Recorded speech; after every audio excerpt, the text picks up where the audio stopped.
ஹே சிங்கோஸ், welcome to drama series Tamil. இன்னைக்கு நம்ம பார்க்க போகிறது ப்ரோ போனோவில் எபிசோட் நம்பர் 3 தமிழில் பார்க்க போகிறோம். இந்த எபிசோட் கொஞ்சம் சென்சிட்டிவாக இருக்கும். அடுத்த எபிசோட் உங்களை அழவே வைக்கும். நான் 2 எபிசோடும் முடிஞ்சதுக்கப்புறமா தான் போடணும்னு வெயிட் பண்ணதுனால தான் இன்னைக்கு எபிசோடு வருது. அடுத்த எபிசோட் நாளைக்கு வந்துடும். ஓகேவா?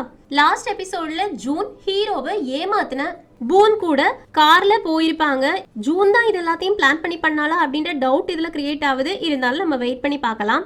இப்போ நேற்றுக்கு நைட்டு என்ன நடந்துச்சு அப்படின்ற ஒரு விஷயத்தை காமிக்கிறாங்க. நேற்றுக்கு நைட்டு நம்ம ஹீரோ ஒரு டிடெக்டிவை ஹீரோ எந்த பார்ல வச்சு ஏமாந்தாங்களோ அந்த பாருக்கு கூட்டிட்டு போயிட்டு குடிக்க கூப்பிடுறாங்க. இந்த ஊர்ல எத்தனையோ பார் இருந்தும் உன்னை எதுக்காக நான் இங்க கூப்பிட்டு விட்டுருக்கேன் அப்படின்றது உனக்கு தெரியுமா? ஏன்னா இங்க தான் நான் ஏமாந்தேன். நான் ஒரு ஜட்ஜு. ஆனா என்ன ஒருத்தன் ஏமாத்திட்டான். என்னால அதை தாங்கிக்கவே முடியல. அவனை பத்தி ஏதாவது உனக்கு தெரிஞ்சுதா அப்படின்னு கேட்க டிடெக்டிவும் ஆமா, அவன் இத்தனை வருஷங்களா கம்போடியால ஒரு குற்றம் செஞ்சுட்டு இருந்திருக்கான். 1 வருஷத்துக்கு முன்னாடி தான் கொரியா வந்திருக்கான். ஆனா அவன் எங்க இருந்தான், என்ன பண்ணிட்டு இருக்கான் அப்படின்றது யாருக்குமே தெரியலன்னு ஹீரோவும் அப்படின்னா வந்த உடனே அவன் என்னதான் ஏமாத்தினானா என்னோட ஃபர்ஸ்ட் கிரஷ் வரைக்கும் அவன் தெரிஞ்சு வச்சிருக்கான். என்னோட ஹிஸ்டரி அவனுக்கு எப்படி தெரிஞ்சது அப்படின்னு கேட்டுட்டு இருக்கும் போதே டிடெக்டிவும் ஆனால் எனக்கு ஒரு கொஸ்டின் இருக்குதுன்னு ஹீரோவும் கேட்டு தொலை அப்படின்னு சொல்கிறதுக்கு அவன் கொரியா வந்த உடனே அவனுக்கு ஒரு சிம் கார்டு கொடுப்பாங்கல்ல, அந்த சிம் கார்ட்லேருந்து அவன் ஒரு நம்பருக்கு மட்டும் அடிக்கடி கால் பேசிக்கிட்டே இருந்திருக்கான். அதுக்கப்புறமா ரீசார்ஜ் பண்ணாமல் அந்த சிம்மை தூக்கி தூர போட்டான். ஸோ என்னால் அதை ட்ராக் பண்ண முடியலை. ஆனால் அவன் கால் பண்ண ஹிஸ்ட்ரி என்கிட்ட இருக்குன்னு சொல்லிட்டு அந்த கால் லாக கொடுக்குறாங்களா, அதில் ஒரு நம்பரை மார்க் பண்ணி வச்சுருப்பாங்க. அதை பார்த்தோன்னே ஹீரோவுக்கு செம ஷாக் ஆகுது. ஏன்னா அது ஹீரோவோட ஒர்க் பண்ணிட்டு இருந்தாங்கல்ல அந்த நம்பர். ஸோ ஹீரோவுக்கு ரொம்ப கோந்துருச்சு. நீ என்னடா சொல்ல வர? நானும் அவனும் ஃபர்ஸ்ட்ல இருந்தே பேசிக்கிட்டே இருந்தோம். நான் இந்த கிரைம்ல இருக்கேன் அப்படின்ற மாதிரியே நீ என்ன சொல்ல வர அப்படின்னு கேட்டுட்டு இருக்கும்போது தான் ஹீரோவுக்கு ஒரு விஷயம் ஸ்ட்ரைக் ஆகுது. ஹீரோவுக்கு ஜுவாலின் அப்படின்ற ஃப்ரெண்டு உங்களுக்கு கால் பண்ணிட்டு இருக்காங்க அப்படின்னு சொன்னது யாரு? அசிஸ்டன்ட். ஹீரோ அடிக்கடி கிராஸ் பண்ணி போகும்போது அசிஸ்டன்ட் கால் பேசிட்டு இருப்பாங்க. ஆனா ஹீரோவை பார்த்தோன்னே காலை கட் பண்ணிடுவாங்க. ஸோ அதை யோசிச்சுட்டு இருக்கும்போது டிடெக்டிவ் கேட்குறாங்க, என்ன ஏதாச்சும் ஞாபகம் வந்துச்சான்னு. ஹீரோவும் ஒரு நிமிஷம் இரு, எனக்கு ஒரு விஷயம் ஞாபகம் வருதுன்னு நினைக்கிறேன்னு அவங்களோட அசிஸ்டன்ட் மேலே டவுட் இவங்களுக்கு வர ஆரம்பிக்குது. இப்போ இன்னைக்கு கோர்ட்டில் கேஸை ஜெயிச்சதுக்கு அப்புறமா போனோட பாட்டி தாத்தா எல்லாருமே ரொம்ப ஹாப்பி ஆயிடுறாங்க. ஹீரோவுக்கு தேங்க்ஸ் சொல்கிறாங்க. அதுக்கப்புறமா பாட்டிக்கு ஒரு டவுட்டு, ஒருவேளை இவங்க திரும்பவும் மேல் கோர்ட்டில் எங்கேயாவது முறையீடு பண்ணாங்கன்னா நான் என்ன பண்ணுறதுன்னு. ஹீரோவும் அந்த மாதிரிலாம் ஒன்றும் நடக்கவே நடக்காது, என்ன நம்புங்க, நான் உங்களை ப்ரொடெக்ட் பண்ணுறேன்னு. இந்த வார்த்தைகளை கேட்டு அடுத்த செகண்டே ஹீரோயினோட ஹார்ட் எல்லாம் டப்பு டப்பு டப்புன்னு அடிக்க ஆரம்பிச்சிடும். ஹீரோவும் சரி வாங்க போகலாம் அப்படின்னு திரும்பி போகும்போது ஹீரோயினை பார்க்குறாங்க. எதுக்காக அவனோட ஃபேஸ் இவ்வளோ பிளஷிங்காக இருந்த மாதிரி இருக்கு? உனக்கு காய்ச்சலாம் என்ன அப்படின்னு தொட்டு பார்க்க போகிறதுக்கு ஹீரோயினும் கையை தட்டி விட்டு இல்லை இல்லை எனக்கு ஃபீவர்லாம் ஒன்றும் இல்லை அப்படின்னு சொல்ல ஹீரோவும் இப்போ எதுக்கு இப்படி ஒரு ரியாக்ஷனை காமிச்சிட்டு இருக்க? சரி சரி வாங்க போகலாம் அப்படின்னு அங்கேருந்து கிளம்புறாங்க. ஆனால் ஹீரோயினோட நெஞ்சு தான் டப்பு டப்புன்னு அடிக்குது. அவங்க ஒரு இடத்துல நின்றுட்டு இந்த ஹார்ட் இருக்கே, இதுக்கு அறிவே கிடையாது, எப்போ துடிக்கணும் அப்படின்றது அதுக்கே தெரியாது. ஃபஸ்ட்டு என்னோட ஹார்ட் இந்த மாதிரி ரேஸ் ஆனது ஹாரி பாட்டர் மூவி பார்க்கும்போது அதில் பறந்திடு எரகோசா அப்படின்னு ஹெர்மாயினி சொல்லக்கூடிய டயலாக் எனக்கு ரொம்ப பிடிக்கும். அதை எப்போவுமே நான் சொல்லிக்கிட்டே இருப்பேன். அதே மாதிரியே என்னோட பேரண்ட்ஸோட கடனை தீர்த்து வைக்கக்கூடிய கேஸை ஒரு ஜட்ஜை அட்டன் பண்ணாங்க. அந்த ஜட்ஜை பார்க்கும்போது அதே மாதிரி ஹாரி பாட்டர் பார்க்கும்போது எந்த மாதிரி ஹார்ட் அப்படி டப்பு டப்பு டப்பு அடிச்சதோ அதே மாதிரி எனக்கு அடிச்சுது. அதனால தான் நான் லா ஸ்கூலில் போய் சேர்ந்தேன், இங்கே இன்டர்வியூ அட்டன் பண்ணேன். ஆனால் என்ன, இன்டர்வியூ அட்டன் பண்ணி முடிச்சுட்டு வெளியில் வரும்போது நீ எதுக்காக இங்கே சேர்ந்தேன்னு கேட்டாங்க. நான் சோஷியல் வெல்ஃபேர் எல்லாருக்குமே நல்லது செய்யணும்னு ஆசைப்படுறேன்னு சொன்னதுக்கு ஒருத்தர் கூட என்னை நம்பவே இல்லை. உண்மையை சொல்லுன்னு கேட்டுட்டு இருந்தாங்க. நல்லது செய்யறதுக்காக தான் இங்கே வந்தேன் அப்படின்னு சொன்னது ஒரு தப்பா? அதுக்கப்புறமா எனக்கு ஹார்ட் இந்த மாதிரி துடிச்சதே கிடையாது. ஆனால் இன்னைக்கு திடீர்னு ஹீரோவை பார்த்தோன்னே இந்த ஹார்ட் மறுபடியும் எதுக்காக இந்த மாதிரி துடிக்குது அப்படின்னு கேட்டுட்டே இருந்துட்டு ஆனால் என்ன இப்போ அது நின்று போச்சு அப்படின்றாங்க. ஏன் அது நின்று போச்சு அப்படின்னு பார்த்தா ஹீரோ இந்த கேஸை ஜெயிச்சுட்டு ரூம்க்கு வந்ததுக்கு அப்புறமா எல்லாரையும் ஒரு மீட்டிங்க்கு கூப்பிட்டு விட்டு இது வரைக்கும் நம்ம சோஷியல் வெல்ஃபேருக்காக பண்ண கேஸ் எல்லாம் போதும், இனி பெரிய பெரிய பணக்காரங்களோட கேஸை நம்ம எடுத்தோம்னா நிறைய காசு சம்பாதிக்கலான்னு. உடனே ஜாங் சொல்றாங்க, ஆனா ப்ரோ போனோ அப்படின்ற டீமை நம்ம கிரியேட் பண்ணதே சோஷியல் வெல்ஃபேருக்காக தானே, அப்படின்னா நம்மளோட மோட்டிவ் மாறிடாதான்னு. நானாக்கு ரொம்ப கோவம் வருது, கண்ட்ரோல் பண்ணிட்டு இருக்காங்க. ஹீரோவும் இந்த சோஷியல் வெல்ஃபேர்னால நமக்கு என்ன கிடைச்சிட போகுது? நமக்கு சம்பளம் கிடைக்கும் தான், ஆனா காசு நம்ம எல்லாருக்குமே உயிர் வாழ்றதுக்கு காசு வேணும். அந்த காசை நம்ம திரும்ப சொசைட்டிக்கு தான் கொடுப்போம். அப்படியே அந்த காசை ரவுண்டாகி திரும்பவும் ஏழை மக்கள் கிட்ட போய் சேரதான் போகுது. அதனால இந்த மாதிரி வேஸ்ட் பீஸான சோஷியல் கேஸ் எல்லாம் எடுக்காம அதுக்கு பதிலாக பெரிய பெரிய ஆட்களோட கேஸை எடுக்கலாம் அப்படின்னு எக்ஸ்பிளைன் பண்ணிட்டு இருக்கோம். நானாக்கு செம்ம காண்டாயி, இங்க என்னதாண்டா நடக்குது, எனக்கு மட்டும்தான் இவன் பேசுறதை கேட்கும் போது எரிச்சலா வருதா இல்லைன்னா உங்க எல்லாருக்குமே எரிச்சல் வருதா? நம்ம ப்ரோ போனோ டீம் எதுக்காக கிரியேட் பண்ணோமோ அது அப்படியே இல்ல மாறுங்க அப்படின்னு இங்க ஒருத்தர் பேசிக்கிட்டு இருக்கான். அதை நம்ம எல்லாரும் உட்காந்து கேட்டுட்டு இருக்கணுமா? எனக்கு மட்டும்தான் அன்கம்ஃபர்டபுளா இருக்கா இல்லைன்னா உங்க எல்லாருக்கும் அப்படிதான் இருக்கா? வாயை திறந்து பேசுங்கடா அப்படின்னு கத்தி விட ஹீரோவும் ஒரு நிமிஷம் நான் பேசினதுல எதோ உனக்கு அன்கம்ஃபர்டபுளா இருந்துச்சுன்றதே எனக்கு தெரியல. ஆனா எதுவா இருந்தாலும் உனக்கு அன்கம்ஃபர்டபுளா இருந்துச்சுன்னா ஆஃபீஸ்ல வேற நிறைய இடம் இருக்கே, நீ அங்க போய் உட்காந்துக்கோ, எனக்கு எந்த பிரச்சனையும் கிடையாதுன்னு நானா சுத்தி பார்த்துட்டு இந்த முட்டாள் கூட்டங்கள் முட்டாள் முட்டாள் அப்படின்னு ஹீரோவும் முட்டாள்னு கத்திட்டு போறாங்க. ஹீரோவுக்கு காண்டாயிடுச்சு. இப்போ எதுக்காக என்ன முட்டாள்னு சொல்லிட்டு இருக்க அப்படின்னு கேட்டுட்டு இருக்க ஹீரோயினும், ஹீரோ நீ எதுக்காக இந்த டீமுக்கு வந்தேன்னு. ஹீரோ என்ன விஷயம், நீ என்னமோ கேட்டல, என்ன கேட்ட அப்படின்னு கேட்க ஹீரோயினும் நீ எதுக்காக ப்ரோபோனோ டீமுக்கு வந்த? ஏன்னா நாங்க எல்லாருமே சோஷியல் வெல்ஃபேர்ல இருக்கவங்களுக்கு ஹெல்ப் பண்ணணும் அப்படின்றதுக்காக தான் வந்திருக்கோம். அது மட்டும் இல்லாம நீ கேஸை ஜெயிச்சா நிறைய காசு கிடைக்கும் சொல்லிட்டு இருக்கல, அந்த காசு வச்சிருக்கவங்கள மாதிரியே இந்த உலகத்துல தோத்து போய் காசு இல்லாம இருக்கிறவங்க நிறைய பேர் இருக்காங்க. இந்த உலகத்துல எவ்வளோ கஷ்டப்பட்டு உழைச்சாலுமே முன்னுக்கு வர முடியாத நிறைய பேர் இருக்காங்க. அந்த மாதிரி ஆட்களுக்காக தான் நாங்க இந்த டீமையே கிரியேட் பண்ணோம். ஆனா உனக்கு அது புரியுதா இல்லையா அப்படின்றது கூட எனக்கு தெரியலன்னு ஹீரோ உடனே ஹீரோயின் பக்கத்துல வந்து, ஏன் எனக்கு அது புரியாது நீ நினைச்சிட்டு இருக்க, ஏன் எனக்கு அது தெரியாது, இந்த உலகத்துல கஷ்டப்படுறவங்களுக்கு ஹெல்ப் பண்றதுக்கு யாரும் கிடையாது அப்படின்ற விஷயம் எனக்கு எப்படி தெரியாம இருக்கும் அப்படின்றது நீ எப்படி கெஸ் பண்ணி பேசலாம்? சரி எனக்கு ஒரு விஷயம் சொல்லு, உன்னோட ஸ்கூல் ஃபீஸை யார் கட்டினது? நீயே சம்பாதிச்சு கட்டிக்கிட்டியா இல்லைன்னா கஷ்டப்பட்டியா அதுக்காகன்னு? ஜாங்குக்கு கோவம் வந்துருச்சு. ஹீரோ நீ ரொம்ப ஓவரா கிராஸ் பண்ணிட்டு இருக்க லைனை அப்படின்னு சொல்ல ஹீரோவும் ஓ நான் இப்போ கேட்ட கொஸ்டின் ரொம்ப அன்கம்ஃபர்டபுளா இருக்கா அப்படின்னா சாரி ஹீரோயின் அப்படின்றாங்க. அதுக்கு ஹீரோயினும் இல்ல பரவாயில்ல நான் இதுக்கு பதில் சொல்றேன், என்னோட பேரண்ட்ஸ் என்ன நல்ல விதமா படிக்க வச்சிருக்காங்க, எனக்கு எஜுகேஷன் அவங்களே கொடுத்தாங்கன்னு. ஹீரோவும் இதுதான் உனக்கு சொசைட்டில மக்கள் எவ்வளவு கஷ்டப்படுறாங்க அப்படின்ற விஷயமே தெரியாம இந்த சொசைட்டில தேவைப்படுற மக்களுக்கு நான் ஹெல்ப் பண்ண வந்திருக்கேன் அப்படின்னு சொல்றேன். ஒருவேளை உனக்கு பொலிட்டீஷியன் யாராவது ஆகணும் அப்படின்னு ஆசையா என்ன? ஒருவேளை உனக்கு அப்படி ஏதாவது ஆகணும் அப்படின்னா என்கிட்ட சொல்லு, என்கிட்ட நிறைய பவர் இருக்கு, கனெக்ஷன் இருக்கு, அதை வச்சு ஒன்னு ஒரு பெரிய பொலிட்டீஷியனை மாத்தி விட்டுடுறேன், அதுக்காக தானே நீ எல்லாருக்கும் ஹெல்ப் பண்ணணும் அப்படின்னு ஆக்டிங் பண்ணிட்டு திரிகிறேன்னு கேட்க ஹீரோயினுக்கு ரொம்ப கோவம் வந்துருச்சு. ஹீரோ அப்படின்னு கத்துறாங்க. அதுக்கு ஹீரோவும் இப்ப நீ கோவப்பட வேண்டிய அவசியம் எல்லாம் கிடையாது, நான் சொல்றேதான் உண்மை அப்படின்னு சொல்லிட்டு இருக்காங்க. அந்த நேரத்துல கரெக்டா ஜூன் கால் பண்ண ஹீரோவும் ஜூனை பாக்குறதுக்காக போறாங்க. ஆக்சுவலி ஜூன் இந்த டாக் கேஸ் எடுத்து நடத்தினாங்கல்ல, அதுக்காக இன்டர்வியூ தான் நடந்துட்டு இருக்கோம். நீங்க இந்த மாதிரி சோஷியல் வெல்ஃபேர் கேஸ் எல்லாம் எடுக்கவே மாட்டீங்களே, என்ன திடீர்னு இந்த மாதிரிலாம் எடுத்துட்டு இருக்கீங்க, ஏதாவது உங்களுக்கு மக்கள் கிட்ட இருந்து ஆதரவு வேணுமா, அதுக்காக தான் நான் கேட்கறதுக்கு மனுஷங்க எல்லாருமே சேஞ்ச் ஆகுவாங்கல்ல, அதனால என்னோட ஆர்கனைசேஷனும் நான் சிஇஓவா மாறினதுக்கு அப்புறமா சேஞ்ச் ஆயிடுச்சு அவ்வளவுதான்றாங்க.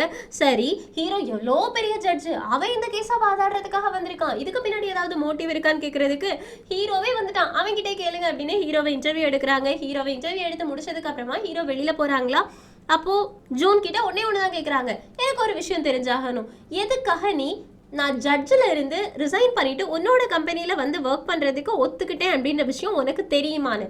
ஜூன் இப்ப தெரிஞ்சு நான் என்ன பண்ண போறேன்னு கேட்க, நீ அந்த வீடியோவை பாத்தியா, உண்மையை சொல்லு அந்த வீடியோவை பாத்தியான்னு கேட்க ஜூனு கோவம் வந்துருச்சு.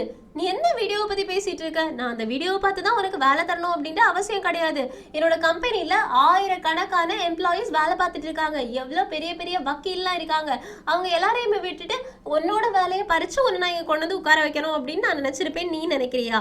அந்த மாதிரிலாம் ஒன்றும் கிடையாது. அதனால ஒழுங்கு மரியாதையா உன்னோட தேவைக்கு தான் நீ இங்க வந்திருக்க அப்படின்ற விஷயத்த புரிஞ்சுக்கிட்டு வேலையை அமைதியா பாரு. ஹீரோ நீ என்னோட எம்ப்ளாயி, ஆக்சுவலி எம்ப்ளாயி கிட்ட நின்று பேசுற அளவு கூட எனக்கு டைம் கிடையாது, நான் ரொம்ப பிஸி, பை பாய் அப்படின்னு அங்கே வந்து கிளம்பி போயிடுறாங்களா. ஹீரோவுக்கு ரொம்ப கோவம் வந்துருச்சு. இப்போ ரூமுக்கு திரும்பி வராங்க. ஹுவாங் மட்டும் தான் இருக்காங்க. என்ன வேற எல்லாரும் எங்கே போனாங்கன்னு கேட்கறதுக்கு எல்லாரும் ஒரு வேலை விஷயமா வெளியில போயிருக்காங்கன்னு சொல்லிட்டு இருக்க. சரி நான் அப்போ கிளம்புவான்னு கேட்கறதுக்கு இல்லை உங்களை பார்க்கறதுக்காக ஒரு கிளைண்ட் வந்திருக்காங்க, உங்களோட இன்டர்வியூவோ பார்த்துட்டு வந்திருக்காங்களான்னு. யாரான்னு பார்த்தா வீல் சேர்ல ஒரு பையன் உட்காந்துட்டு இருக்கான். இவனோட நேம் கிம். இவன் ரொம்ப கியூட்டா இருப்பான். ஸோ ஹீரோ அவங்க கூட உட்காந்து பேசும்போது கிம் நீங்க எதுக்காக என்ன பார்க்க வந்திருக்கீங்கன்னு கேட்க, நான் ஒரு கேஸ் போடணும்னு. யார் மேல கேஸ் போடணும்னு கேட்டா கடவுள் மேலன்றாங்க ஹீரோவுக்கு. ஐயோ எனக்கு வந்த சோதனைன்னு இருக்கு. அதனால திரும்பவும் பொறுமையா நீங்க யார் மேல கேஸ் போடணும், என்ன கேஸ் போடணும் அப்படின்றத கிளியரா சொன்னீங்கன்னா தான் எனக்கு புரியும்னு சொல்ல, நான் தான் சொல்லிட்டேனே கடவுள் மேலதான் கேஸ் போடணும்னு நினைக்கிறேன்னு. சரி என்ன கேஸ்ன்னு கேட்கறதுக்கு, என்ன படைக்கும் போது எதுக்காக நடக்க முடியாம படைச்சாரு, ஸோ என்னோட டேமேஜ்க்கு அவரு பதில் சொல்லியே ஆகணும்னு ஹீரோவுக்கு. இவன் கேட்கறது கரெக்ட் தான், ஆனா அது கோர்ட்ல வந்து கேட்க முடியாதே, இவனுக்கு எப்படி புரிய வைக்கிறது அப்படின்னு யோசிச்சுட்டே, டேய் தம்பி நீ கேட்கறதெல்லாம் கரெக்ட் தான், கடவுள் மேல சிலருக்கு கோவம் இருக்கிறதெல்லாம் உண்மைதான், ஆனா அந்த கோர்ட்ல எல்லாம் போயிட்டு கேஸா போட முடியாதுன்னு சொல்றதுக்கு அதையும் போட முடியாது. நீங்க சொன்ன இன்டர்வியூல நான் பார்த்துட்டு தான் வந்திருக்கேன், நீங்க அந்த இன்டர்வியூ பாருங்க அப்படின்னு இன்டர்வியூ வீடியோ போட்டு காமிக்கிறாங்க. ஜூன் கூட இவங்க இன்டர்வியூ அட்டன் பண்ணாங்கல்ல, அதுல என்ன சொல்லியிருப்பாங்க அப்படின்னா, இந்த உலகத்துல யார் யாருக்கு என்னென்ன தேவை இருக்கோ அது எல்லாத்தையும் ஃபுல்ஃபில் பண்றதுக்காக தான் நான் இருக்கேன், என்கிட்ட உங்களுக்கு ஏதாவது குறை இருந்துச்சுன்னா வாங்க நான் உங்களோட கேஸை ஜெயிச்சு கொடுக்குறேன், அது யார் மேலேயா இருந்தாலும் சரிதான், கடவுள் மேலேயா இருந்தாலும் சரிதான் சொல்லியிருப்பாங்க. அதுக்காக தான் வந்து இப்போ கிம் நிக்கிறாங்க. ஹீரோவும், தம்பி உனக்கு புரியலன்னு நினைக்கிறேன் தம்பி, நான் இதுல என்ன பேசினேன் அப்படின்றத நீ வளர்ந்ததுக்கு அப்புறமா புரிஞ்சுப்ப, இப்ப நீ சின்ன பையன்ல அதனாலதான் உனக்கு புரியலன்னு.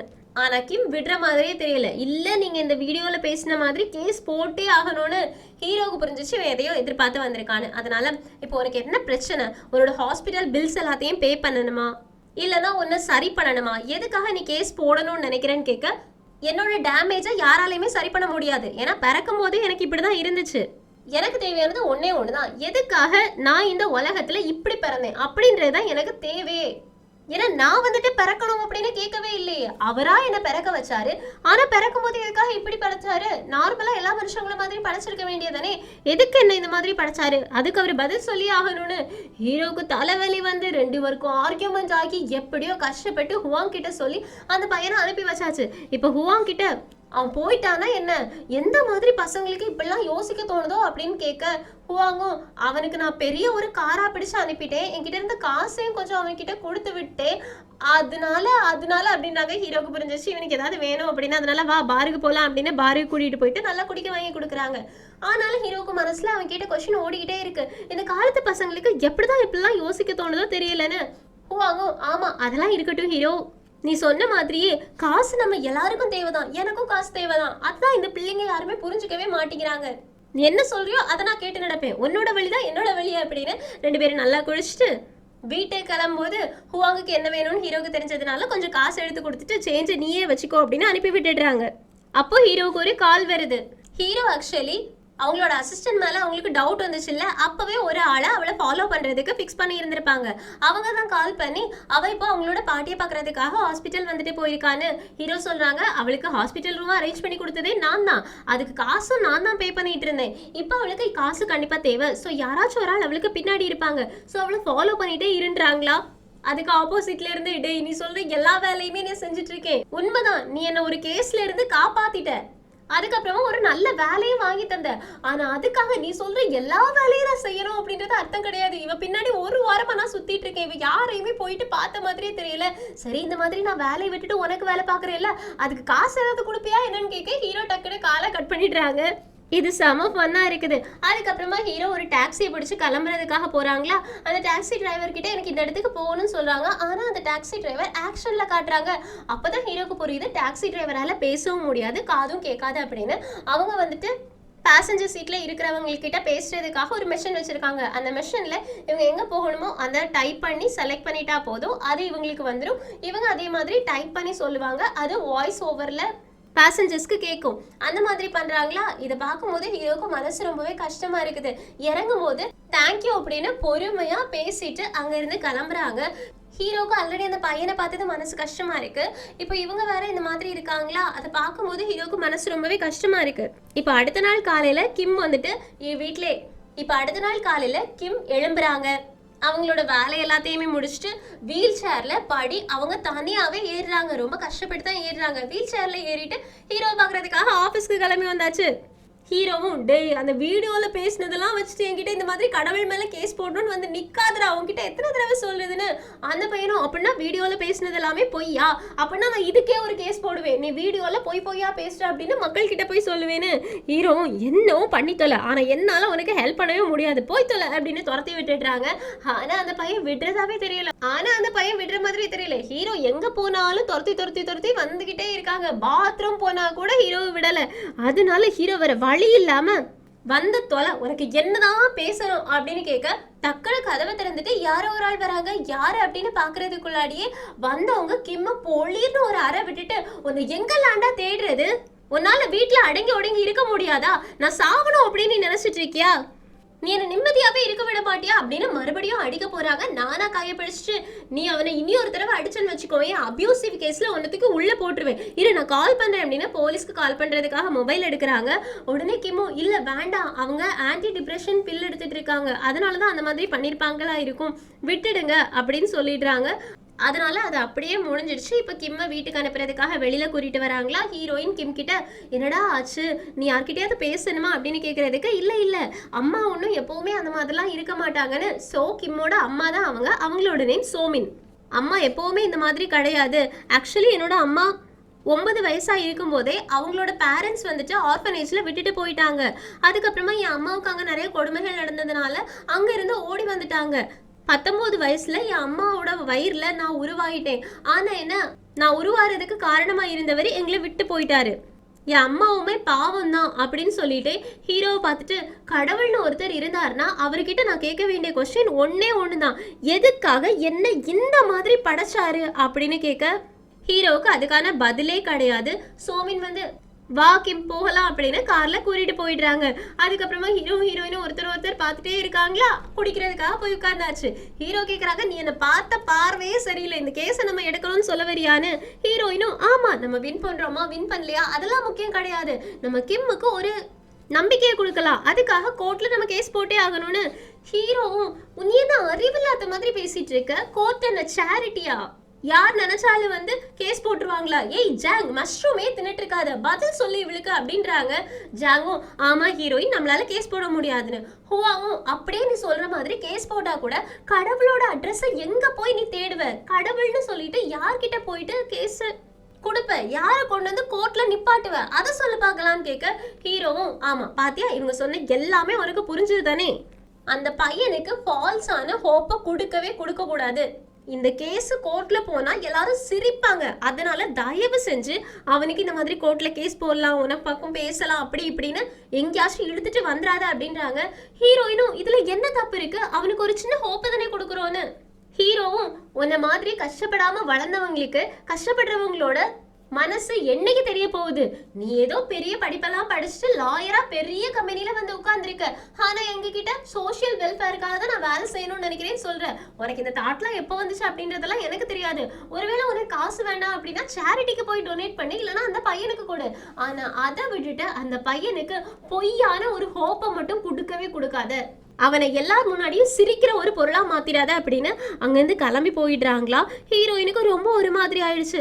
இப்ப ஹீரோயின் தனியா நடந்து போகும்போது யாருமே இதுக்காக என்ன நம்ப மாட்டேங்கிறாங்க, நான் வேலை செஞ்ச இடத்துல நான் சோஷியல் வெல்ஃபேருக்காக போக போறேன் அப்படின்னு சொல்லும்போது என்ன அவங்க நம்பவே இல்லை. எதுக்காக நீ அந்த மாதிரி போக ஆசைப்படுற, நீ அரசியல்வாதியா மாறணும்னு நினைக்கிறியா அப்படி இப்படின்னு என்கிட்ட 1008 கொஸ்டின் கேட்டாங்க. ஏன் நல்லது செய்யறது ஒரு தப்பா, அதுக்கு கூட நம்ம ஏதாவது மோட்டிவ் வச்சுட்டு தான் செய்யணுமா, ஏன் யாருமே என்ன புரிஞ்சுக்க மாட்டேங்கிறாங்க அப்படின்னு யோசிச்சுட்டே சரி நடந்ததெல்லாம் நடக்கட்டும், நாளையில இருந்து என்னோட லைஃபை மறுபடியும் நான் சந்தோஷமா ஜாலியா ஆரம்பிக்கணும்னு அவங்களோட வீட்டுக்கு போறாங்க. ஆக்சுவலி நம்ம ஹீரோயின் ஒரு பேக்கரி ஷாப்ல தான் தங்கி இருக்காங்க. இந்த பேக்கரி ஷாப் ஹீரோயினோட அம்மா அப்பாவோட தான். நீங்க கட் பண்ண அடுத்த நாள் காலையில ஹீரோயின் ஆபீஸ்க்கு வரும்போது ஜாங் மட்டும் தான் இருக்காங்க. ஜாங் வேற யாரும் வரலையான்னு கேட்கறதுக்கு இன்னும் வரலன்னு சொல்லிட்டு ஹீரோயினோட டேபிள காமிச்சு கொடுக்குறாங்களா. டேபிள பார்த்தா அது அழகான ஒரு மஷ்ரூம் இருக்கும். இது எனக்காகவா, நீ தான் செஞ்சேன்னு கேட்கறதுக்கு ஆமா நீதைக்கு நீ ரொம்பவே டென்ஷன் ஆயிட்டல்ல, அதனால தான் நான் இதை உனக்காக செஞ்சு கொடுத்தேன்னு. பார்த்த உடனே அப்பட்டமா தெரியுது ஜாங்குக்கு ஹீரோயின் மேல ஒரு கண் இருக்கு அப்படின்றத. ஸோ ஹீரோயின் எக்ஸைட் ஆகுத பார்த்த உடனே ஜாங்குக்கு நர்வஸ் ஆயிடுச்சு. சரி கொஞ்சம் புக்ஸ் எல்லாம் எனக்கு படிக்க வேண்டியது இருக்கு, நான் கிளம்புறேன் அப்படின்னு கிளம்ப போறாங்களா, எல்லாத்தையும் கீழே தட்டி விட்டு அதை எடுத்து வச்சுட்டு நான் கிளம்புறேன் பை பாய் அப்படின்னு கிளம்பி போயிடுறாங்க. ஹீரோயின் சந்தோஷமா அந்த மஷ்ரூமை அவங்களோட டேபிள்ல வைக்கிறாங்க. அதுக்கப்புறமா ஹீரோயின் சும்மா கிடையாது, எல்லா கேஸ் ஃபைல்ஸையும் இதுக்கு முன்னாடி யாராச்சும் இந்த மாதிரி கேஸ் போட்டிருக்காங்களா அப்படின்னு எல்லாத்தையுமே ரிசர்ச் பண்றாங்க. சோமின் கிட்டேயும் போயிட்டு ஏதாவது இந்த கேஸை பத்தி எனக்கு சொல்லுங்க அப்படின்னு சோமின் கிட்டேயுமே விசாரிக்கிறாங்க. அதே நேரத்துல இந்த பக்கம் நம்ம ஹீரோவுமே இந்த மாதிரி பேரலைஸ் ஆனவங்க ஏதாவது கேஸ் போட்டிருக்காங்களா, அந்த கேஸ் எப்படி போயிருக்கு அப்படின்ற எல்லா இன்ஃபர்மேஷனையுமே ஒரு சைட்ல கலெக்ட் பண்ணிட்டு தான் இருக்காங்க. கடைசியா ஹீரோயின் அவங்க கேதர் பண்ண வேண்டிய இன்ஃபர்மேஷன் எல்லாத்தையுமே கலெக்ட் பண்ணிட்டு ஒரு மீட்டிங்கை போட்டு கிம் எதுக்காக பிறந்தான் அப்படின்ற கொஸ்டின் தான் அவனுக்கு இருக்குன்னு வாங்கும். இதுதான் அவன் 1000 தடவை சொல்லிட்டானே. சரி இப்ப யாருக்கு பேர்ல நீ கேஸை போட போற, எந்த இடத்துக்கு கேஸ் ஃபைல அனுப்ப போற, யாரோட அட்ரஸ்க்கு அனுப்ப போறேன்னு கேட்க ஒரு ஹாஸ்பிட்டலோட நேம சொல்றாங்க. ஆக்சுவலி என்ன அப்படின்னு பாத்தீங்கன்னா, சோமின் ஆர்ஃபனேஜ்ல இருந்து ஓடி வந்ததுக்கு அப்புறமா இவங்க கன்சீவ் ஆயிட்டாங்கல்ல, அதுக்கப்புறமா ஒரு ஹாஸ்பிட்டலுக்கு அந்த ஆர்ஃபனேஜ்ல இருந்து சோமினை அனுப்பி விடுறாங்க. அந்த ஹாஸ்பிட்டலை தவிர வேற எங்கேயுமே அவங்களால மருந்தெடுக்க முடியாது. ஏன்னா வேற எங்கேயுமே அவங்களுக்கு காசு கொடுக்க மாட்டாங்க. அந்த வெல்ஃபேர்ல இருந்து இந்த ஒரு ஹாஸ்பிட்டலுக்கு மட்டும்தான் காசு கொடுப்பாங்க. அதனால இந்த ஹாஸ்பிட்டல்ல மட்டும்தான் மருந்து பார்க்க முடியும். சோமின் வந்துட்டு எனக்கு தயவு செஞ்சு அபார்ஷன் பண்ணிடுங்க அப்படின்னு ரொம்ப கெஞ்சி கேட்டிருக்காங்க. ஆனா அந்த ஹாஸ்பிட்டல் இல்ல அப்படின்னு கண்டுக்கவே இல்லையா. அது மட்டும் இல்லாம சோமின் அந்த நேரத்துல ரொம்ப சின்ன பொண்ணா, நிறைய ஜங்க் ஃபுட் சாப்பிடுவாங்க, நிறைய குடிப்பாங்க. இதனால அவங்களோட பிரெக்னன்சி ஃபீட்டஸ் இருக்குல்ல, அது 3வது மாசத்துலயே, அதாவது ஃபர்ஸ்ட் ஹார்ட் பீட் செக் பண்ணுவாங்கல்ல, அதுக்கப்புறமாவே அது பேரலைஸா தான் ஆயிருக்கு. பிறக்கும் போதே அது டிஃபீட்டா தான் பிறக்கும் அப்படின்ற விஷயத்த 3வது மாசத்துலயே கண்டுபிடிச்சிட்டாங்க.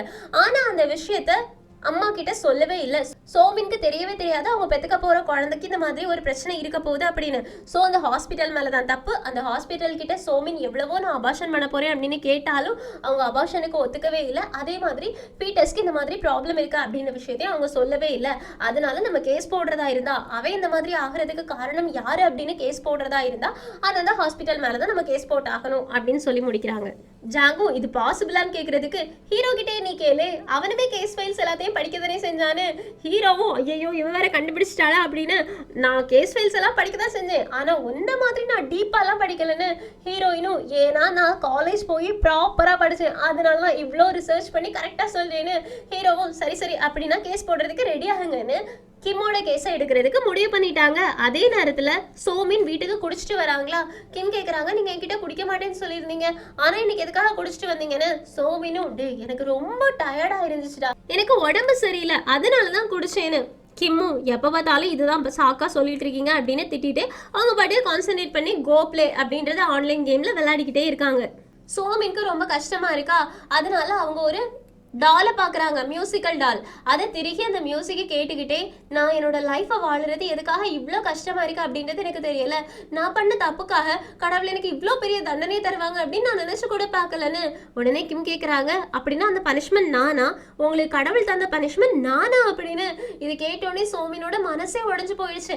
அது எப்படி தன்னோட பெத்த பையனையே அவங்க அந்த மாதிரி நினைப்பாங்க. அதனால அங்கேயே உட்காந்து ஃபீல் பண்ண ஆரம்பிக்கிறாங்க. இந்த பக்கம் கேஸ் போட்டாச்சு. ஸோ ஆப்போசிட்ல ஹாஸ்பிட்டலுக்கு சாதகமா பேசுறதுக்கு ஒரு லாயர் வருவாங்கல்ல, அந்த லாயர் யாருன்னு கேட்டா மறுபடியும் வாங்கு. அதை கேட்டோன்னே எல்லாருக்கும் தலை சுத்துது. ஏன்னா அவன் நம்மள விடவே மாட்டானா, 2வது கேஸும் அவன் தானா அப்படின்னு கேட்க ஹீரோவும் ஆமா அவன் தான், ஆனா இந்த கேஸை ஜெயிக்கிறதுக்கு நம்ம முழுசா ட்ரை பண்ணணும் அப்படின்னு அடுத்த நாளையில இருந்தே கிம்மை கோர்ட்டுக்கு கூட்டிட்டு போக ஆரம்பிக்கிறாங்க. ஸோ ஃபர்ஸ்ட் ட்ரையல் வரும்போது அதுக்கு ஜட்ஜா யார் வராங்க அப்படின்னா கண்ணு தெரியாத ஒரு லேடி தான். அவங்கள பார்த்தோன்னே வாங்குக்கு கோவம் வந்துருச்சு. நாங்க இந்த கேஸ்ல டிசேபிளி பர்சன்ஸை பற்றி பேசணும்னு நினைக்கிறோம், அதனால தயவு செஞ்சு ஜட்ஜை மாற்ற முடியுமா அப்படின்னு ஜட்ஜ் அம்மா கிட்டே கேட்குறாங்களா. ஜட்ஜ் அம்மாவும் எதுக்காக நான் மாறணும்னு நினைக்கிறீங்க, என்னால் நீங்கள் ஆர்கியூ பண்ணுறதை நல்லாவே கேட்க முடியும், எனக்கு காது நல்லா கேட்குதுன்னு வாங்க சொல்கிறாங்க. ஆனால் நாங்கள் சப்மிட் பண்ண போகிறது நிறைய டாக்குமெண்ட்ஸாக இருக்கும், அது எப்படின்னு கேட்குறதுக்கு, அதெல்லாம் என்னால் உங்களை விட ஸ்பீடாக ரீட் பண்ண முடியும், கை வச்சே தடவி ரீட் பண்ணுறதுக்குள்ளது எல்லாத்தையுமே நான் கத்து வச்சிருக்கேன், அதனாலதான் என்ன ஜட்ஜா இங்கே கூப்பிட்டு விட்டுருக்காங்க. ஸோ என்னால நீங்க கொடுக்கக்கூடிய எல்லா டாக்குமெண்ட்ஸையும் படிக்க முடியும். ஒருவேளை நீங்க சாஃப்ட் காப்பியா வச்சிருந்தீங்கன்னா கூட என்னோட காதுல ஒரு ஹெட்ஃபோன் போட்டிருக்கேன் தெரியுமா, இது வந்துட்டு டெக்ஸ்ட்டை அப்படியே வாய்ஸா கன்வெர்ட் பண்ணி எனக்கு கேட்கறது மாதிரி சொல்லும். ஸோ எனக்கு எந்த பிரச்சனையும் கிடையாது இந்த கேஸை விசாரிக்கிறதுல. அதனால நார்மலான ஒரு ஜட்ஜை எப்படி நடத்துவீங்களோ அதே மாதிரி என்ன நடத்துங்க, இந்த கேஸை நான் தான் கொண்டு போக போறேன் அப்படின்னு. இதுக்கு வாங்கால எந்த பதிலுமே சொல்ல முடியலையா, சரி அப்படின்னு கேஸை நடத்த ஆரம்பிக்கிறாங்க. ஃபர்ஸ்ட் ஹீரோ தான் சொல்றாங்க, இந்த மாதிரி ஹாஸ்பிட்டல் மேல நாங்க கேஸ் போடணும்னு நினைக்கிறோம். கிம்மிக்கு இந்த மாதிரி ஆனதுக்கு காரணம் ஹாஸ்பிட்டல் தான். அவங்க ஃபர்ஸ்டே அம்மா கிட்ட வந்துட்டு பீட்டர்ஸ்க்கு இந்த மாதிரி ப்ராப்ளம் இருக்கு அப்படின்ற விஷயத்த சொல்லி இருந்திருக்கணும். சொல்லாம விட்டது அவங்களோட தப்பு. சோ இவங்க இந்த மாதிரி டேமேஜ் ஆயிருக்கிறதுக்கு அவங்க தான் பொறுப்பெடுத்துக்கணும் அப்படின்றாங்க. அதுக்கு வாங்கும், அப்படியெல்லாம் ஹாஸ்பிட்டல் மேல பழிய தூக்கி போட்டுற முடியாது. எவ்வளோ பெரிய ஹாஸ்பிட்டல், ஒரு சின்ன அலிகேஷனை வச்சு அந்த ஹாஸ்பிட்டலோட நேமை இவங்க டேமேஜ் பண்ண ட்ரை பண்றாங்கன்னு ஹீரோயினும், நாங்க ஒன்றும் அந்த ஹாஸ்பிட்டலை டேமேஜ் பண்ண ட்ரை பண்ணல, அதுக்கு முன்னாடி எங்களுக்கு அந்த ஹாஸ்பிட்டலோட ரிப்போர்ட்ஸ் வேணும். கிம்மா அவங்க பார்த்துருப்பாங்கல்ல, சோமினோட வயிற்றுல இருக்கும்போது ஸ்கேன் பண்ணி அந்த ரிப்போர்ட்ஸ் எல்லாமே எங்களுக்கு வேணும், அது எல்லாத்தையும் கொடுங்க அப்படின்னு கேட்குறாங்களா. வாங்க சொல்றாங்க, 10 வருஷத்துக்கு மேல உள்ள எந்த ஒரு ரிப்போர்ட்ஸையுமே அவங்க வச்சுக்கிறது கிடையாது. 10 வருஷம் ஆயிடுச்சு அப்படின்னா அதை அவங்க டிஸ்கார்ட் பண்ணிடுவாங்கன்னு ஹீரோயினுக்கு வந்துருச்சு. அப்படின்னா உங்களுக்கு ரிசர்ச் பர்பஸ் அப்படின்னு சொல்லிட்டு யாருக்குமே தெரியாம 10 வருஷத்துக்கு முன்னாடி இல்ல 20 வருஷத்துக்கு முன்னாடி உள்ள ஃபைல்ஸை கூட நீங்க வச்சிருப்பீங்களே, அது வேற என்னது அப்படின்னு கேட்க வாங்கும், இவங்க தேவையே இல்லாம எங்க ஹாஸ்பிட்டல் மேல பொய்யா பழி போட ட்ரை பண்ணிட்டு இருக்காங்கன்னு சொன்ன உடனே ஜட்ஜமா இருக்காங்கல்ல, அவங்க தடவை பார்த்து கொஞ்சம் டாக்குமெண்ட் ரிசர்ச் பண்றாங்க. அதுக்கப்புறமா ஹீரோயின் கிட்ட ஹீரோயின் அவன் சொன்னது கரெக்ட் தான், 10 வருஷத்துக்கு மேல அவங்களோட ஹாஸ்பிட்டல்ல எந்த ஒரு ரெக்கார்ட்ஸையுமே வச்சுக்கிறது கிடையாது, அதனால அந்த ரிப்போர்ட்ஸ் எல்லாமே காணாம போயிருக்கும். மற்றபடி அவங்க ரிசர்ச் பர்பஸ்க்காக எதுவுமே வைக்கிறது கிடையாது, பேஷண்ட்ஸ் கிட்ட சம்மதம் வாங்கிட்டு மட்டும்தான் வைக்கிறாங்களாம். ஸோ அவங்க மேலே நீ இந்த மாதிரி பழி போடக்கூடாதுன்றாங்களா. ஹீரோயினுக்கு ஒரு மாதிரி ஆயிடுச்சு, சரி ஜட்ஜ் அப்படின்னு உட்கார்ந்துடுறாங்க. வாங்க சொல்றாங்க, நான் என்ன சொல்ல வரேன்னா, சோமின் மாதிரி பட்டு ஓடி போன ஆட்களுக்கு அவங்க பிரசவம் பார்த்ததே பெரிய விஷயம், அதுக்கு அவங்க கிரேட்ஃபுல்லாக தான் இருக்கணும். ஆனால் அதை விட்டுட்டு அவங்க மேலேயே இப்படி பழி போடுறதுக்கு ஒரு கேஸை போடுவாங்க அப்படின்றது ரொம்ப பெரிய தப்புன்றாங்க. ஹீரோக்கு ரொம்ப கோவந்து இந்த மாதிரிலாம் அவங்க பேசக்கூடாதுன்னு சொல்ல ஜட்ஜும் ஆமாம் இந்த மாதிரிலாம் நீங்கள் தரக்குறவா பேசக்கூடாது அப்படின்னு சொன்ன உடனே வாங்கும், சரி ஆனால் தயவு செஞ்சு சீக்கிரமாக இந்த கேஸை முடிச்சு விட்டுருங்க, இந்த கேஸில் ஒரு பாயிண்டே கிடையாதுன்றாங்களா. ஹீரோ கொஞ்ச நேரம் யோசிச்சுட்டே இருக்காங்க. அதுக்கப்புறமா தான் எழுந்திருச்சு, ஒரு நிமிஷம் இருங்க, எனக்கு ஹெல்த் சென்டர்ல இருந்து ஹெல்த் இன்சூரன்ஸ் சென்டர் இருக்குல்ல, அங்க இருந்து ஒரு ரிப்போர்ட் வேணும். சோமின் போன ஹாஸ்பிட்டலுக்கும் வேற எல்லா ஹாஸ்பிட்டலுக்கும் இருக்கக்கூடிய அபார்ஷன் ரேட், வேற எல்லா ஹாஸ்பிட்டல்லையும் எவ்வளோ அபார்ஷன் நடக்குது, இந்த ஹாஸ்பிட்டலில் எவ்வளோ அபார்ஷன் நடக்குது அப்படின்ற கம்பேரிசன் எனக்கு வேணும்னு கேட்குறாங்க. வாங்கக்கும் வந்துருச்சு, எதுக்காக இந்த மாதிரி விஷயங்கள்லாம் நீ கேட்டுட்டு இருக்கன்னு. ஹீரோவும் இது கேஸ் சம்மந்தப்பட்ட விஷயம் தான், இது எனக்கு தேவை, ஸோ அடுத்த ஹியரிங்கில் நான் அந்த ரிப்போர்ட்டோட வந்து நிற்கிறேன், அதுக்கப்புறமா தான் இந்த கேஸை என்னால் வாதாட முடியும்னு சொல்லிடுறாங்க. ஆக்சுவலி ஹீரோயினுக்கு ஒரு மாதிரி ஆயிடுச்சு, ஏன்னா இப்போ வரைக்கும் கிம்முக்கு வந்துட்டு சோமின் இவங்கள கருவிலேயே கலைக்க பார்த்தாங்க அப்படின்ற விஷயம் தெரியாது, இப்பதான் தெரிஞ்சிருக்கா, அதனால கொஞ்சம் கன்சர்னா இருக்காங்க. இப்போ ஹீரோ வெளியில போய் நின்ன உடனே ஹீரோயின் போயிட்டு உனக்கு ஏதாவது எவிடன்ஸ் கிடைச்சிருக்கா, அதனாலதான் கோர்ட்ல அந்த மாதிரி பேசினியான்னு கேட்க ஹீரோ எந்த எவிடன்ஸும் எனக்கு கிடைக்கல, ஆனா அவன் சொன்னதை பாத்தியா, சோமின் கன்சீவ் ஆயிருக்கும் போது அவளை அவங்க பத்திரமா பாத்துக்கிட்டாங்க அப்படின்னு. ஆனா சோமின் கிம்ம பெத்தெடுத்ததுக்கு அப்புறமா அந்த ஹாஸ்பிட்டல்ல இருந்து ஒரு தடவை கூட அவங்கள வந்து பார்க்கவே இல்லையே, அப்படியே தண்ணி தெளிச்சு விட்ட மாதிரி விட்டுட்டாங்களே, அதனால எனக்கு இதுக்கு பின்னாடி வேற ஏதோ விஷயம் இருந்த மாதிரி தெரியுது. அவங்க நினைச்சிருந்தா சோமினா அப்பவே தலை தெளிச்சு விட்டு இருந்திருக்கலாம், அவ வேற ஏதாவது ஹாஸ்பிட்டல்ல போயிட்டு அபார்ஷன் பண்ணி இருந்திருப்பா. ஆனா அவளை அவங்க எந்த ஹாஸ்பிட்டலுக்குமே போக விடாம இந்த ஹாஸ்பிட்டல்லையே ஃபுல்லா நாங்க பேமெண்ட் பண்ணிட்டோம், நீங்க இங்க பெத்துக்கிட்டே ஆகணும் அப்படின்னு குழந்தைய பெத்துக்க வைக்கிறதுலயே குறியா இருந்திருக்காங்க. அதனால இதுக்கு பின்னாடி வேற ஏதோ ஒரு விஷயம் இருக்கு, அதை நான் கண்டிப்பா கொண்டு வருவேன்றாங்க. ஹீரோயினுக்கும் நீ சொல்றது கரெக்டா அப்படின்ற மாதிரி இப்பதான் புரியுது. இந்த பக்கம் சோமின் கோர்ட்ல நடக்கிற எந்த விஷயமே தெரியாம அவங்க பாட்டுக்கு வேலை செஞ்சுட்டே இருக்காங்க, அவங்க பையனை கவனிக்கணும் இல்ல, அதுக்காக தான். ஜாங் எல்லார்கிட்டயுமே ஆக்சுவலி அங்க இருக்கக்கூடிய ஹெட் நர்ஸ் எனக்கு தெரியும், அவங்க கிட்ட நான் கால் பண்ணி கேட்டுட்டேன். அவங்க என்ன சொன்னாங்க அப்படின்னா, அம்மாவுக்கு அந்த குழந்தையால பிரச்சனை இல்லாதது வரைக்கும் அவங்க அபார்ஷன் பண்ணவே மாட்டாங்களாம். யாருக்கா இருந்தாலும் சரிதான், அவங்க பீட்டஸோட கண்டிஷன் இந்த மாதிரி இருக்கு அப்படின்ற விஷயத்த வெளியில சொல்லவே மாட்டாங்க. என்ன மாதிரிப்பட்ட குழந்தையா இருந்தாலும் அதை பெத்துக்கிறதுக்கு தான் அவங்க ப்ரிஃபர் பண்ணுவாங்களே தவிர எந்த குழந்தையுமே அவங்க கலைக்க மாட்டாங்கன்னு ஹீரோவுக்கு செம்ம காண்ட் ஆயிடுச்சு. அட்லீஸ்ட் அவங்க அம்மா கிட்டையாவது சொல்லியிருக்கணும்ல, சோமின் கிட்டையாவது உங்களோட பையனோட கண்டிஷன் இந்த மாதிரி தான் இருக்கு அப்படின்னு. அட்லீஸ்ட் அவ ப்ரிப்பேர் ஆகாத ஆயிருப்பார்ல, எதுவுமே சொல்லாம குழந்தை பிறந்ததுக்கு அப்புறமா இப்படி ஆயிடுச்சு அப்படின்னா அவ என்ன பண்ணுவா பாவம் அப்படின்ற மாதிரி பேசிட்டு இருக்காங்க. அந்த நேரத்துல ஹீரோயினுக்கு ஒரு மெசேஜ் வருது, ஹீரோயின் எடுத்து பாக்குறாங்களா, அதுல ஹெல்த் கேர் சென்டர் இருக்குல்ல, அவங்க வந்துட்டு இந்த கம்பேரிசன் ரேட்டை நாங்க தரமாட்டோம்னு சொல்லியிருக்காங்க. ஹீரோவுக்கு ரொம்ப கோவந்துருச்சு. ஹீரோயினும் இப்ப என்ன பண்றதுன்னு கேக்குறதுக்கு ஹீரோவும் ஒண்ணும் பண்ண வேண்டாம், இங்க பணம் தான் விளையாடி இருக்கு அப்படின்றது எனக்கு நல்லாவே தெரியும், இந்த மாதிரி ஆட்கள் கிட்ட எப்படி இன்ஃபர்மேஷனை கறக்கணும்னு எனக்கு தெரியும், நான் பாத்துக்கிறேன் அப்படின்னு சொல்றாங்க. அதே நேரத்துல அந்த பக்கம் அந்த ஹெல்த் இன்ஸ்பெக்டர் இருக்காங்கல்ல, அவங்களுக்கு கோல்டுல கால்ஃப் ஸ்டிக் வாங்கி கொடுத்துருப்பாங்க.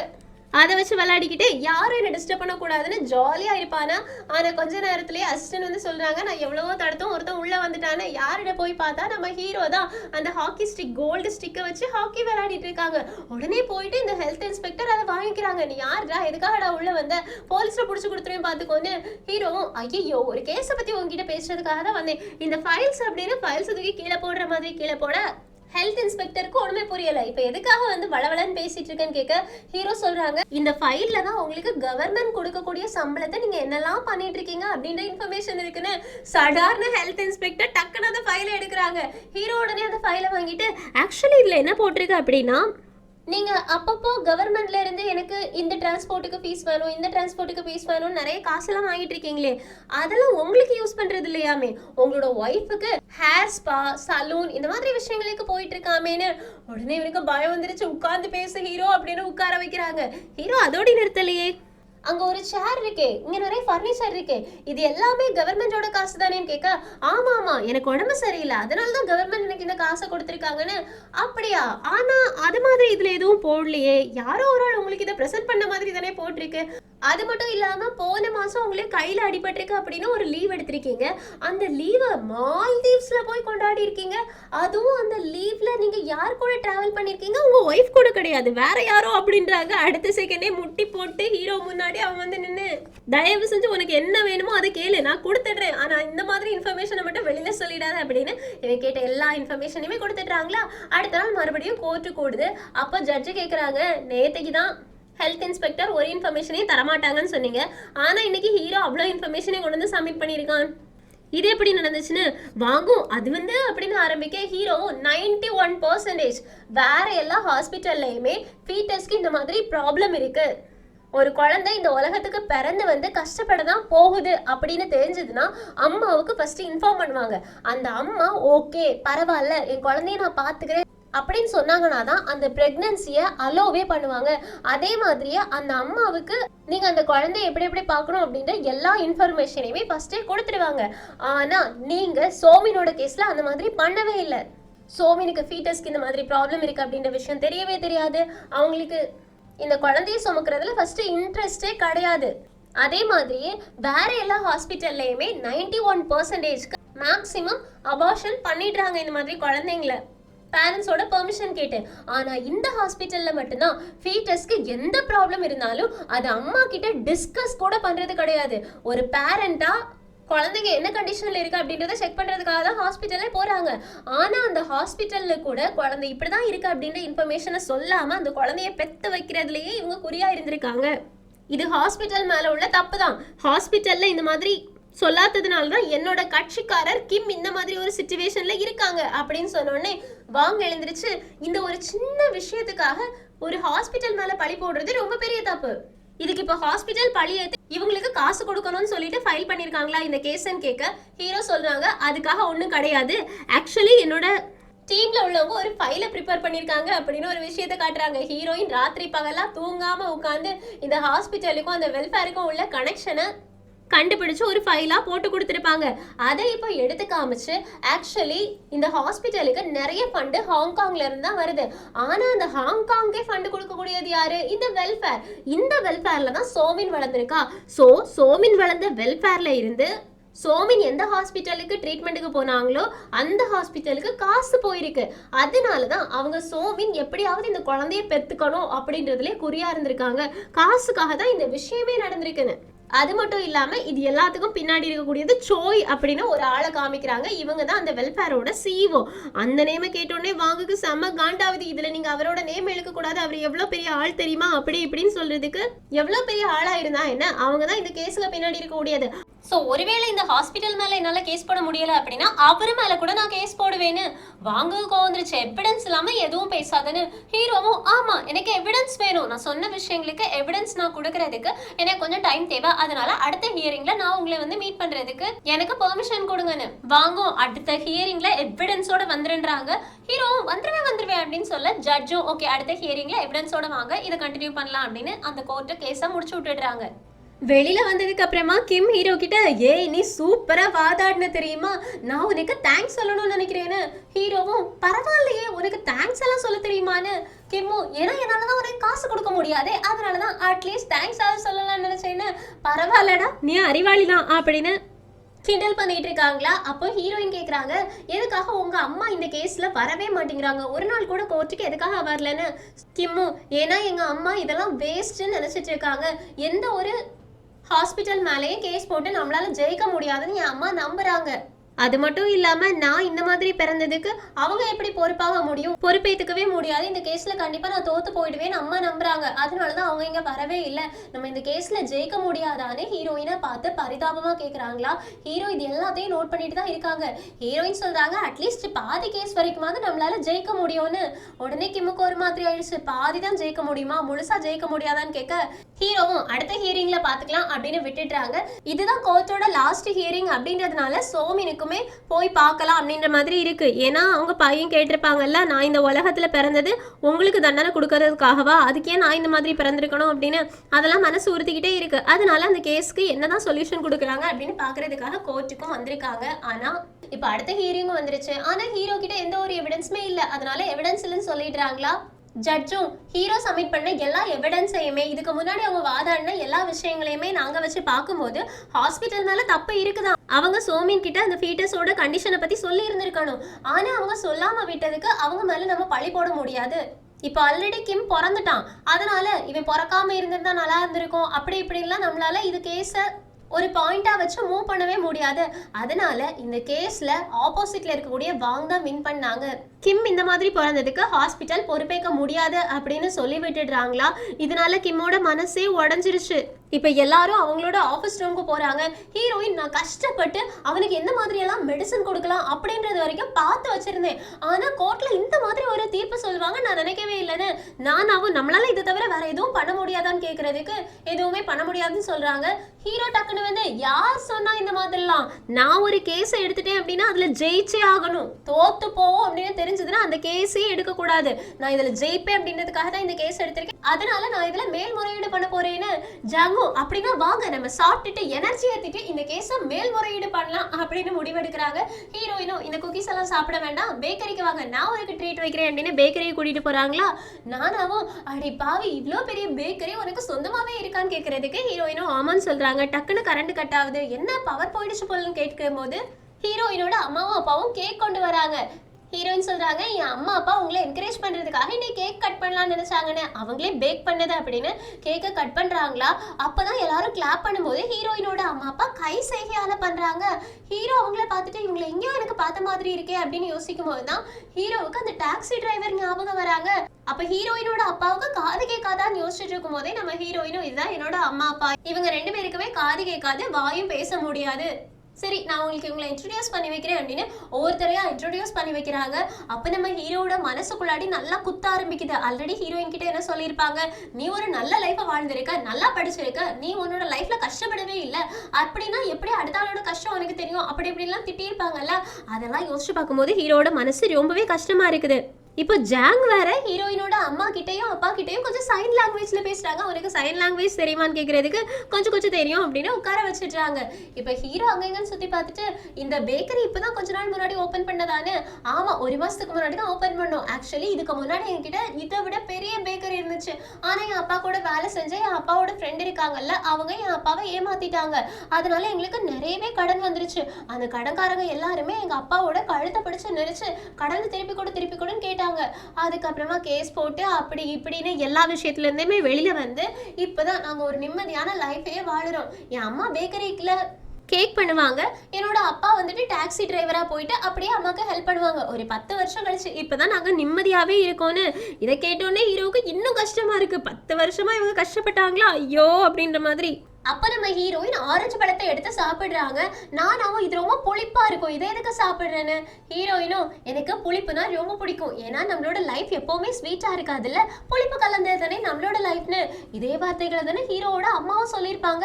அதனால ஹீரோ ஆச்சரியமா ஹீரோயினை பார்த்துட்டு இருக்காங்க. இங்க கட் பண்ண அடுத்த நாள் காலையில மறுபடியும் கோர்ட் ஹியரிங் வந்தாச்சு. இந்த தடவை வேற ஜட்ஜ், ஏன்னா இவங்க மேல்முறையீடு பண்ணியிருக்காங்க.